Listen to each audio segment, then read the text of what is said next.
चल। नमस्कार, मैं चिराग शर्मा। कोरोना काल का समय बुरा वक्त सभी लोगों ने देखा था, जब घर से लोग बाहर निकलने से डरते थे। और अगर बात करूं रेलवे की, रेलवे में सफर करना हो या फिर रोडवेज में, तब लोगों से पूछा जाता था कि आपने कोरोना का टीका लगवाया या फिर नहीं। जिन लोगों ने टीका नहीं लगवाया होता था उन्हें अंदर एंट्री नहीं दी जाती थी, ये सच्चाई है।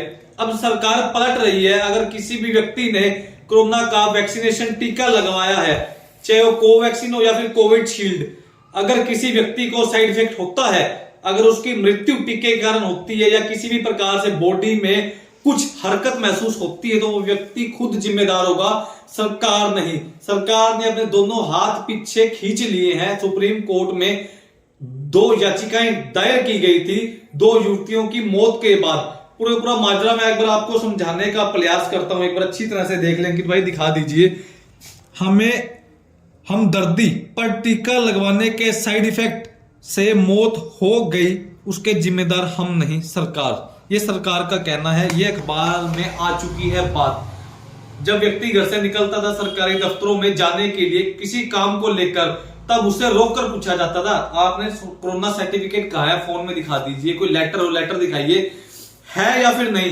अगर नहीं है तो आपको बाहर भगा दिया जाता था। ये सच्चाई है, ये हमने खुद ने देखा है। पर सरकार अब दोनों हाथ पीछे खींच रही है।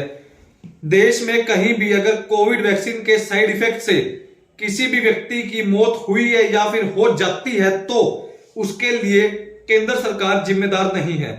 कोविड वैक्सीन के साइड इफेक्ट की जानकारी हर व्यक्ति के लिए सार्वजनिक कर दी गई थी। उन्हें जानने के बावजूद टीका लगवाता है तो उसे परेशानी होती है, तो सरकार को दोषी नहीं ठहराया जा सकता, क्योंकि टीका लगवाने के लिए अनुमति उसने खुद नहीं दी होगी। यह सरकार का दावा है।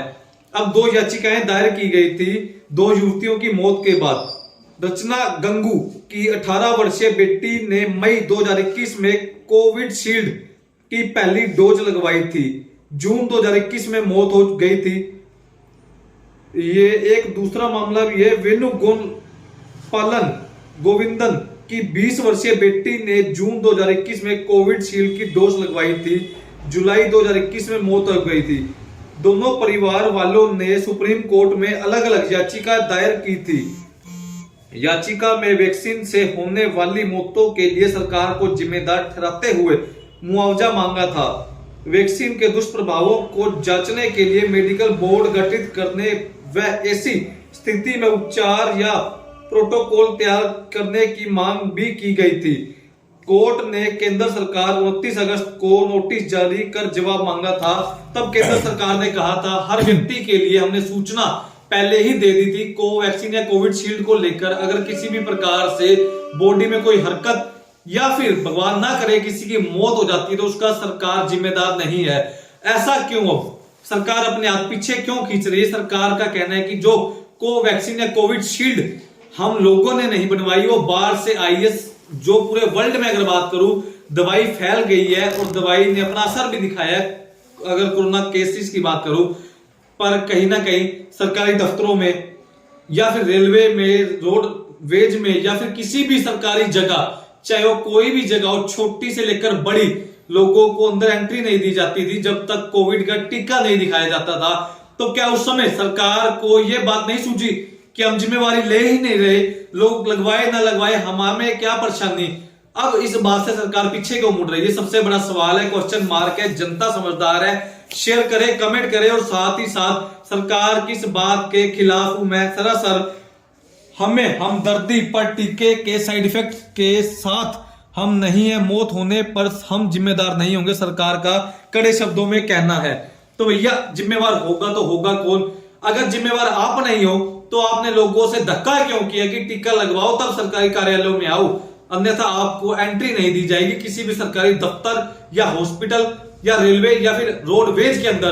तो क्या उस समय यह बात नहीं आपको दिखी? सबसे बड़ा सवाल है। जनता समझदार है। शेयर करती रहे, कमेंट करती रहे दिल खोलकर। और आपकी क्या प्रतिक्रिया इस मामले को लेकर कमेंट करके जरूर बताएं। सरकार की तरफ से जो पॉलिसी अपने आप में पीछे खींची जा रही है कि सरकार जिम्मेवार नहीं होगी किसी भी व्यक्ति की, किसी भी प्रकार से शारीरिक तौर पर कोई असुविधा होती है, मौत हो जाती है, उसका सर जिम्मेवार वो खुद नागरिक होगा, ना कि सरकार। अपना सामान MRP पर नहीं डिस्काउंट पर लो। और हिसार में डिस्काउंट कहाँ मिल रहा है ये जानो SaleTrending.com पर। विजिट SaleTrending.com, पहले कंपेयर करो फिर शॉप करो।